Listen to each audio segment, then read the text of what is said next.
মমতা বন্দ্যোপাধ্যায়ের ডাকে 21শে জুলাই কলকাতায় শহীদ সমাবেশ সফল করতে রাজ্যের বিভিন্ন প্রান্ত থেকে তৃণমূলের কর্মীরা ইতিমধ্যে কলকাতার উদ্দেশ্যে রওনা দেওয়া শুরু হয়েছে বাসে কিংবা ট্রেনে করে। সেদিন রাজ্যের মুখ্যমন্ত্রী তথা তৃণমূল সুপ্রিমো মমতা বন্দ্যোপাধ্যায় বক্তব্য শোনার জন্য বৃহস্পতিবার রাতে উত্তর দিনাজপুর জেলার কালিয়াগঞ্জ রেল স্টেশনে এমনই চিত্র দেখা গেল।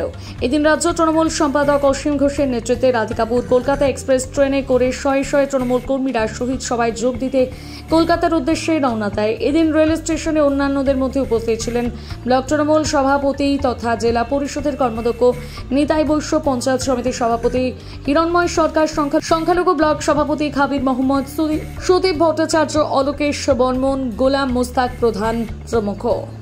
থেকে তো আপনারা যাওয়া হলে বিষয়টা যদি বলতেন 21শে জুলাই সম্বন্ধে। কালকে থেকেই যাওয়া শুরু হয়েছে।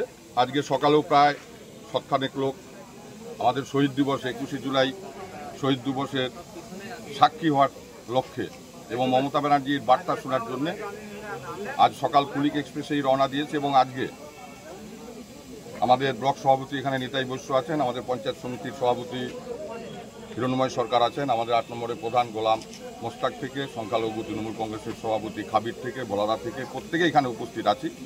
এবং আজকে এই রাধিকাপুর এক্সপ্রেসে অন্ততপক্ষে 6 কালিয়াগঞ্জ ব্লক থেকে তৃণমূল কংগ্রেসের কর্মী কলকাতার উদ্দেশ্যে আজকে রওনা হচ্ছে। কদিন ধরে যাত্রা এখান থেকে যাবে এবং কত মানুষ মনে করছেন যাবে কালিয়াগঞ্জ থেকে? আমরা অ্যাপ্রক্সিমেটলি আইডিয়া করছি কালিয়াগঞ্জ ব্লক থেকে অন্ততপক্ষে 1000-2 মানুষ এবার 21শে জুলাই শহীদ দিবসে উপস্থিত হবে এবং টাউন বাদ দিয়ে টাউন থেকেও অন্ততপক্ষে 1000 খানেক মানুষ আজকে এবারের 21শে জুলাই উপস্থিত হবে।